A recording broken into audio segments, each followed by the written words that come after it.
Tá gravando. Nós estamos aqui, ó, gravando para o Repórter Brasil Central com a Gislaine. Tá gravando stories também, tudo interativo. Tudo interativo, e é isso. Nós estamos aqui fazendo a nossa 5ª entrevista no mandato coletivo.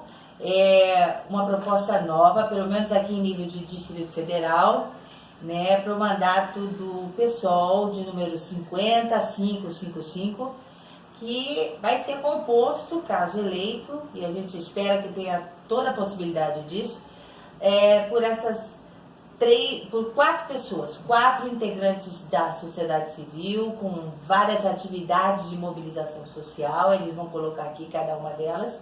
Está faltando aqui o Eduardo, que aliás está numa mobilização, num movimento lá em Ceilândia. E eu passo a palavra a eles para que eles possam falar um pouquinho mais desse mandato coletivo, que inclusive já está sendo objeto de propaganda de artistas como Caetano, Gilberto Gil, enfim. Como? Gregório do Vivier, ou seja, gente de alto calibre. Sabrina Sato? Sabrina Fernandes, da YouTube. Pronto, aí ó, a turma está aí realmente afiada, porque é uma proposta nova de participação direta do cidadão na decisão e na implementação de políticas públicas que afetam diretamente a sua vida, a sua rotina. Então a palavra está com vocês. Eu vou começar pelo Tiago. Vou inverter a ordem das senhoritas aqui, porque é minoria. Mulheres aqui estão dominando. Tiago, fala um pouquinho sobre essa ideia, como é que nasceu. Bom, obrigado, Gislaine. É um prazer estar aqui com vocês, Repórter Brasil Central. Eu sou Tiago Ava, eu sou socioambientalista, e a gente ficou sabendo do mandato coletivo quando ele nasceu em 2016, não a partir de nós. Isso é uma invenção que partiu da Chapada dos Veadeiros. Ali é um lugar super incrível para as pessoas terem ideias diferentes. E aí lá 5 pessoas pensaram assim: por que só uma pessoa pode ocupar uma vaga de vereador? Por que não várias pessoas se dividindo e trazendo vários pontos de vista, né? Trazendo várias lutas ali, tendo uma inserção comunitária maior? Por que não? Né? E aí essas pessoas insistiram nessa ideia de mandato coletivo, isso deu certo. Eles foram eleitos com menos de 200 votos. Alto Paraíso é outra correlação de forças, outra realidade eleitoral. E aí, daquilo ali se traçou um modelo. É possível questionar a figura de um parlamentar. E essa engenharia social veio até nós a partir do Fórum Alternativo Mundial da Água, que todas nós aqui organizamos. Quando a gente organizou o maior evento de defesa da água do planeta aqui no DF, agora em março de 2018, as pessoas do mandato coletivo de Alto Paraíso vieram. Quando a gente foi lá organizar um comitê lá de defesa da água lá, e também depois no dia do evento também. E aqui, quando eles chegaram aqui, viram tudo que a gente fazia e falaram: olha, isso é muito poderoso que vocês têm, essa grande aliança de indígenas com lutadores das periferias urbanas, com a luta anti-opressão, a luta socioambiental. Isso tem muita força. Por que vocês não pensam um mandato coletivo que, além de ser um mandato coletivo que questiona, né, que é uma ideia de hackear o sistema, mas que também traz essa ideia da grande aliança dos povos em nome do bem viver, em nome de uma outra sociedade? Isso para nós foi a grande engenharia social. Todas nós já tínhamos recusado ser candidatos em outras oportunidades, porque a gente acreditava que uma candidatura comum, ela traz os vícios do sistema de justiça que a gente vive. O sistema eleitoral reflete isso, que ele é personalista, ele vem com a ideia de salvadores da pátria, o poder econômico influencia muito nas eleições. Sim. A correlação de força entre os mesmos de sempre e quem quer chegar para mudar é muito difícil.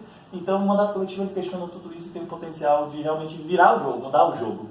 E aí nós agregamos essa genialidade do mandato coletivo com uma grande aliança, e que para nós fizemos questão de trazer um terceiro elemento, que é o exercício do poder a partir do povo. O poder emana do povo, né? Se é para conversar direito, acho que isso é fundamental. E para nós, o povo hoje não governa. Concretamente, quem está no poder está representando os interesses do andar de cima.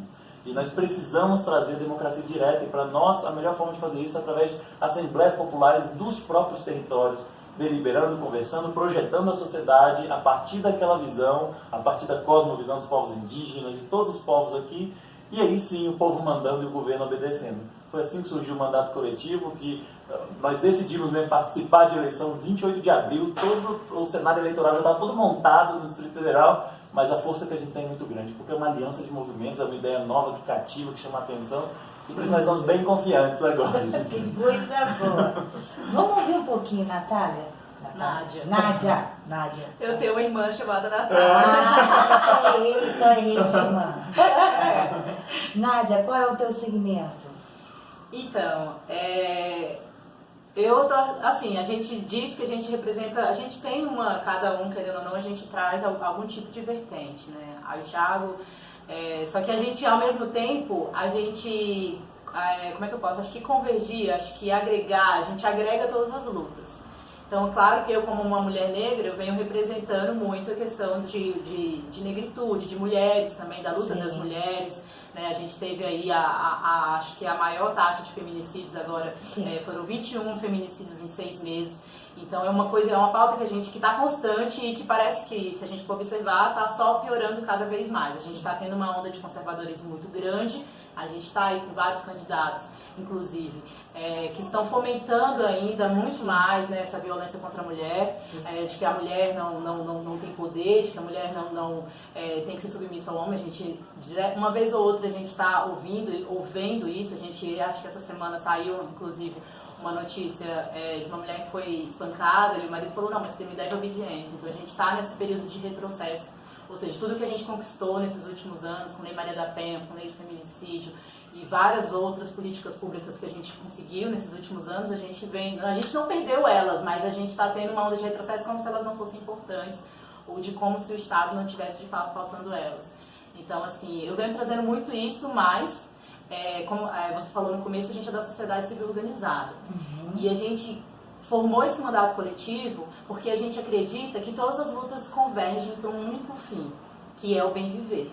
Então, quando a gente fala, por exemplo, de luta de negritude, a gente está falando, por exemplo, de uma alimentação adequada. Então, a gente está falando de plantações sem agrotóxico. Então, a gente está falando também de ambiental, de defesa da água. Então, a gente está falando de morar bem, de viver bem, de ter educação, de ter transporte, de ter saúde. Então, a gente acredita, apesar de cada um ter um segmento mais forte, mas eu não digo que é o único segmento. O Thiago, a gente fala, o Thiago é socioambientalista, mas na verdade todos nós somos socioambientalistas. Inclusive a gente veio agora de um almoço que foi com a Sônia Guajajara, né, que é a co-presidente junto com o Guilherme Boulos, e a gente estava discutindo, fechando a nossa plataforma ambiental. Então todos nós somos socioambientalistas também, porque é uma das coisas que a gente mais defende. A gente construiu o Fórum Alternativo Mundial da Água, isso já diz muita coisa sobre nós.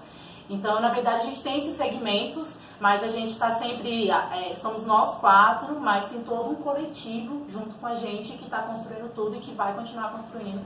E depois quem quiser continuar participando, porque é por isso que a gente está promovendo a Assembleia Popular, que a gente quer trazer de volta a questão de conselhos, audiências públicas, mas a gente quer trazer a formação política de fato. A gente conseguir fazer uma forma de que tenha de fato uma formação política, até para que as pessoas decidam na Assembleia aquilo que realmente condiz com o que ela pensa, a partir do momento que ela entende o que ela pensa. Então, assim, é isso que a gente traz com o mandato coletivo. Entendo. Airi, você, indígena, é o seu segmento. Como que você acha que você poderia estar contribuindo em nível de Câmara Distrital para que, enfim, o mandato ele possa olhar para esse lado da população no DF? Bom, o que me levou, como o Thiago já falou, né, já recebi outras propostas, mas eu nunca que eu iria, né, entrar nesse sistema que é, de certa forma, esmagador, mas eu fui indicada pelo Conselho Indígena do DF a estar participando, né? E assim, no começo eu relutei, né? Cheguei até escrever uma cartinha dizendo que estava me sentindo muito privilegiada, mas que eu não gostaria, né? Cheguei a mandar essa cartinha, tá, e fui dormir, mas parecia que uma coisa ficou me buzinando. Eu costumo dizer que eu desencantada, né? Aí eu passei praticamente a noite toda acordada. Eu nunca esqueço que eu fui dormir, era 5h30 da manhã. 7h30 eu acordei. E eu falei pra mim mesmo, bom, a primeira voz que eu acordar de manhã, se sim ou se não, é que eu vou seguir. E assim fiz. Quando eu me acordei, eu senti alguém me buzinando, Airi, você vai aceitar sim. O espírito da cidadania. Sim, não por você, mas pela luta, pela causa, né? que assim, nós como povos originários, a gente está sempre à margem com outras, né, comunidades. Mas a gente não tem voz, a gente está excluída, a gente está escondidinho, né? E aí eu resolvi, não por mim, como eu já falei, mas pelas futuras gerações, né? E poder estar, de fato, estar lá, porque nunca teve uma mulher indígena, né? Nunca, assim como uma negra também, né? Então eu resolvi decidir e de lá pra cá, assim, às vezes eu fico meia, assim, não querendo, mas não, olha o que você disse, que não é por ti, é por toda a causa, né? E como a Nádia falou, não é que eu vá seguir só aquele segmento, porque eu sou de economia solidária, sou de economia criativa, eu participo de várias redes de mulheres, né? Eu sou do Fórum Permanente de Mulheres do Campo e do Cerrado. Isso fora o outro, né?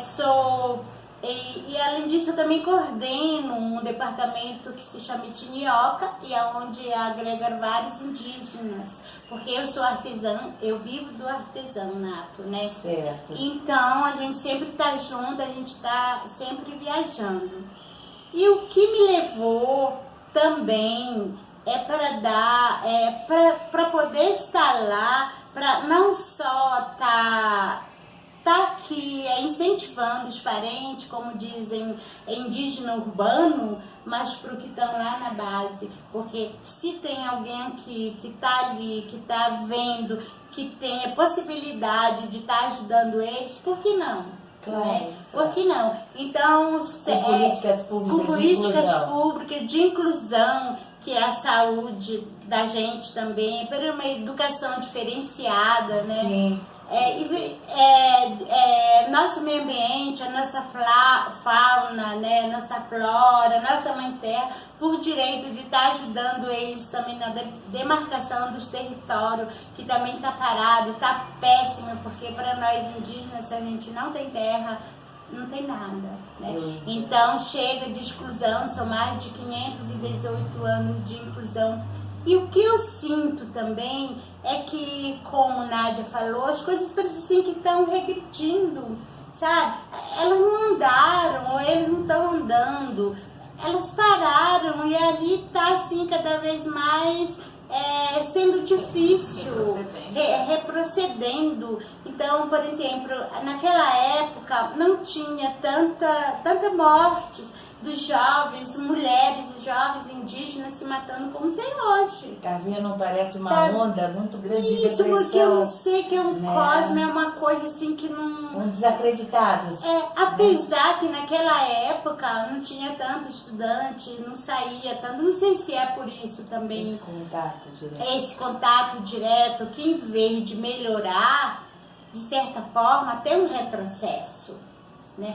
Tem parente que sai lá do seu território, que passa nas cotas, vem para estudar, não consegue e volta, sabe? Porque não consegue se adaptar a esse meio urbano, né? Então, assim, a gente tem que estar, e eu sempre digo que para mim eu estou feliz porque esse ano é um ano histórico de povos originários, está aí tentando ingressar aí para estar junto, né? Nós temos, foram 130 candidaturas, 21 do PSOL, 21 inclusive a vice-presidente, a candidata a vice-presidente, que é a Sônia Guajajara, que também nos está dando muita força e de suma importância, né? Para dar mais visibilidade também aos outros povos.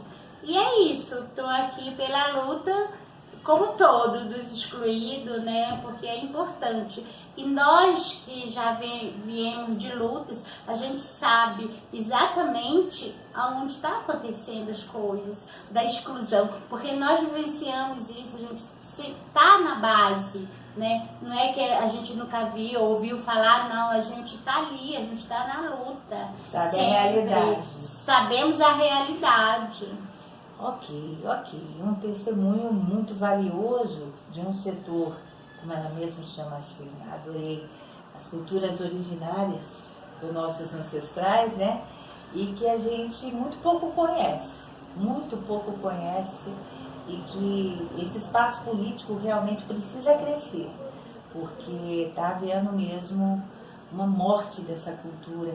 E isso não afeta só eles, afeta a nós, que somos descendentes dessa cultura, né?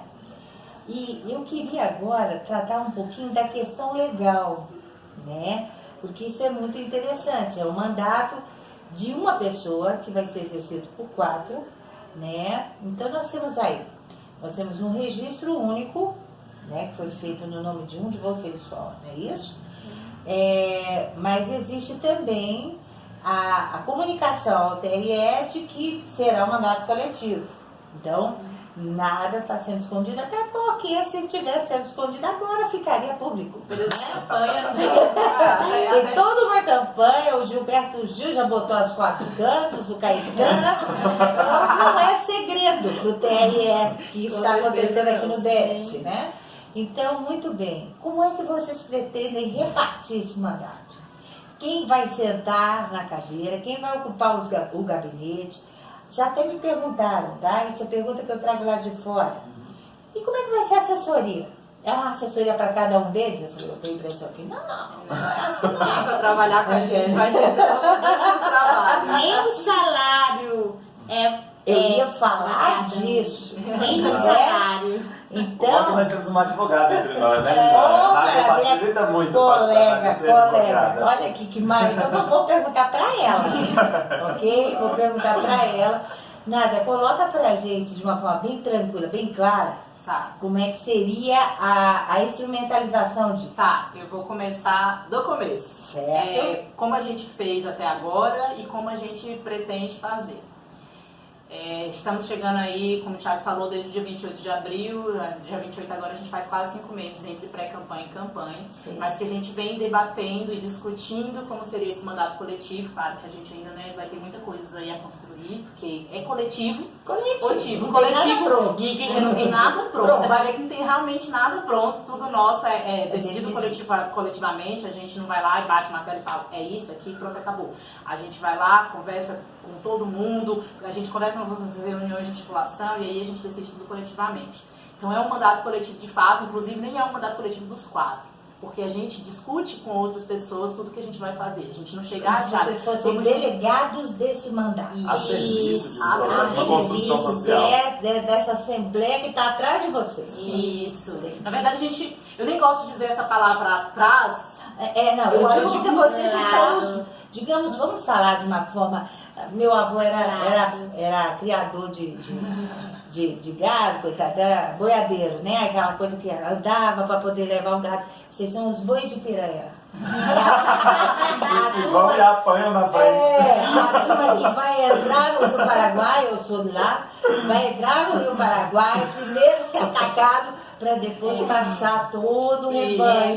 Ótimo. Falando agora é até engraçado, mas a gente sofre realmente. Aí, assim, o mandato coletivo, a gente já falou como ele nasceu, mas aí a ideia do mandato coletivo é justamente despersonalizar a ideia do parlamentar. É a gente tirar, tipo assim, realmente eu acho que tirar todo esse poder que um parlamentar tem de decidir tudo sozinho, muitas vezes sem debater com ninguém, sem falar nada, votar como votaram aí numa comissão aí sobre a lei do agrotóxico durante a Copa, então você vota as coisas e na calada da noite a gente fica sabendo no outro dia de manhã, nossa, votaram isso. É tipo isso, é assim que a gente fica sabendo. E aí a gente não tem assim a gente não se sente de nenhuma forma participante. Até quando a gente vota lá naquela página do Senado, na Câmara, ainda assim você não sente essa proximidade com o parlamentar. Então a ideia do mandato coletivo é justamente despersonalizar a ideia do parlamentar e mostrar para todo mundo que todo mundo é uma formiguinha, que é inclusive a nossa personagem, né, principal é a formiga, de que todo mundo faz parte, todo mundo contribui para construir. Então a gente debateu muito qual nome vai na urna, qual o que vai, tudo, a gente debateu, discutiu, conversou, foram tipo meses e meses mesmo debatendo, conversando sobre isso. E aí até que a gente chegou no formato que pra gente era, na verdade o formato ideal que a gente gostaria a princípio, era de que fosse mandato coletivo com a foto dos 4. Essa era a nossa ideia, a nossa melhor ideia de fato, de mostrar que era um mandato coletivo para todo mundo. Mas a gente sabia que ia ter entraves e tal, do TSE, do TRE aqui e tal. Então a gente decidiu colocar mandato coletivo sem foto.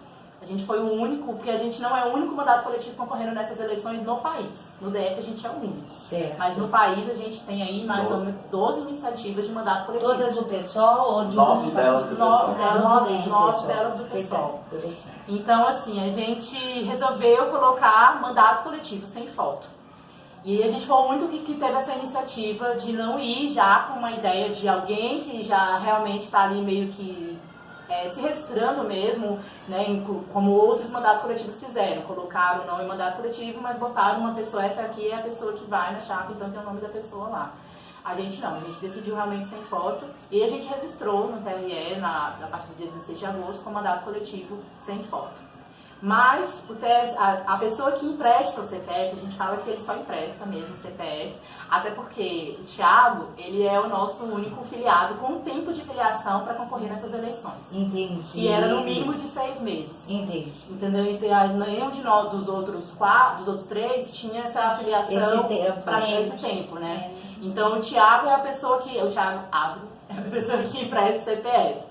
Só que a gente vai como mandato coletivo, sem foto, só que aí o TRE, depois ele falou, não, mandato coletivo a gente aceita, tá tranquilo, eles fecharam o mandato coletivo, só que eles falaram, precisa ter a foto. E aí a gente colocou a foto do Thiago, então hoje hoje foi aprovado como mandato coletivo com a foto do Thiago.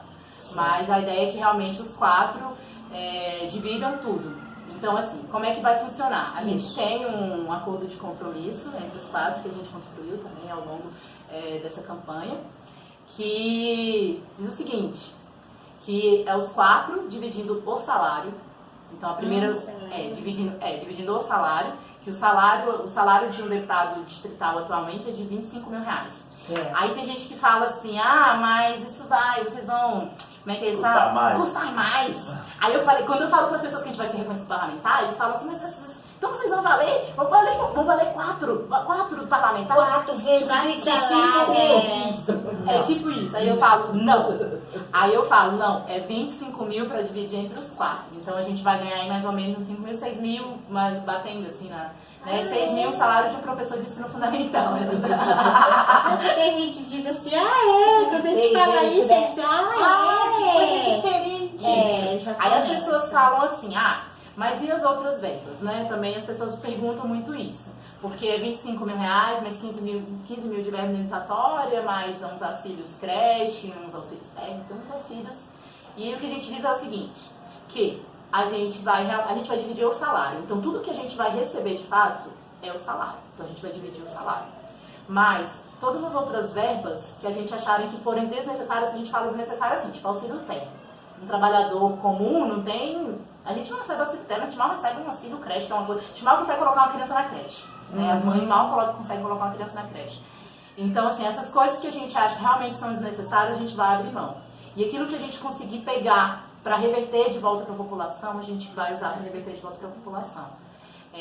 Fora isso, tem a emendas parlamentares. Também tem as emendas parlamentares, né? Que um deputado distrital aí consegue ter, mais ou menos uns 8 milhões de emenda parlamentar para desenvolver projetos, para fazer várias coisas. Só que o que eles acabam fazendo, né? A Iri sabe muito bem, porque a Iri é da economia solidária, já teve que ter a emenda aprovada e tal, a gente já conversou sobre isso. Conta pra gente o que se faz. Sobre a emenda parlamentar? Como é que é na prática, Iri? Ela sabe contar porque ela viveu na prática. 8 milhões, né? Mais ou menos em torno de 8 milhões. Então, com essas emendas, são um projeto que as pessoas fazem, comunidade, né? Vamos supor que da economia solidária, o artesanato, eles fazem um projeto e vai para um deputado para essa emenda ser aprovada. Vai, sim, aprovou. Vamos supor que seja aprovada uma. Mas nessa aprovação, o dinheiro volta tudo, porque a gente tem que fazer tudo aonde é indicado por eles. O projeto é de vocês, mas a gente... Por exemplo, ela tem que contratar alguém para fazer uma blusa, né, Airi? Mas só posso contratar aquele que foi indicado por eles. Então, quer dizer... Existe uma série de condicionamentos, sim, né, de apadrinhamento político, é um processo um pouco você transparente. volta tudo. Entendi. para que vocês possam ter, enquanto parlamentar, enquanto a sociedade beneficiada por essas emendas possa ter a verba para executar os projetos. Isso quando sai. Quando sai, vocês precisam estar, digamos assim, sob a decisão do parlamentar que vai indicar quem, o quê. Isso é o que se faz na prática, né? Atual. Se torna parte do toma lá da cá da Toma política, lá que a da gente cá. tanto critica, né? Entendi. Sendo que, na verdade, nós estamos falando de 3 milhões de pessoas no DF que merecem os serviços sociais que são negados a elas, merecem os direitos sociais, e no final das contas essas emendas podem trazer algum tipo de benefício a elas, né? Porque deveria ser Para política de isso que governo. elas existem. Exatamente. Porque são emendas que decorrem de contribuição dos cidadãos. Exato. Parte do pressuposto, Gisele, que os parlamentares eles têm algum enraizamento social e por ali eles podem ter acesso a necessidades imediatas que o governo às vezes pode não ter. E essas Exato. emendas podem cumprir esse papel de mais capilaridade. Só que o problema é que acaba entrando no jogo do curral eleitoral, naquela lógica da velha política que a gente condena tanto. E aí, nesse ponto, que eu achei interessante vocês colocarem, eu já tive aqui algumas outras entrevistas em que se retomou a discussão do orçamento participativo, que foi uma experiência, talvez a primeira experiência coletiva, né, mas decorrente já de um mandato eleito único, em que o parlamentar ele acolhia uma discussão coletiva de um determinado setor da comunidade, Exato. que dava prioridade para poder executar uma política pública ali. Vocês falaram de assembleias. Exatamente. E aí, eu queria, Tiago, que você explorasse um pouquinho essa questão. Como é que seria? É parecido com o orçamento participativo? Além. Na nossa avaliação, Gisele, o orçamento participativo ele planta uma semente, assim como o mandato coletivo planta uma semente, de que é possível, olha o que o orçamento participativo diz pra gente, é possível a comunidade, a partir de uma análise coletiva, portanto, não pautada por interesses individuais, decidir temas em torno do bem comum sobre como aplicar o dinheiro. Isso evita corrupção, porque é um debate coletivo, quanto mais gente, maior a transparência, maior a necessidade de comunicar para se entender, então menos suscetível está a corrupção comum. Claro. E quanto mais coletivo, mais pautado também pelo bem comum, no interesse de longo prazo, porque as pessoas têm essa capacidade, porque não estão pensando, por exemplo, num calendário eleitoral, como é pautado pelos governos.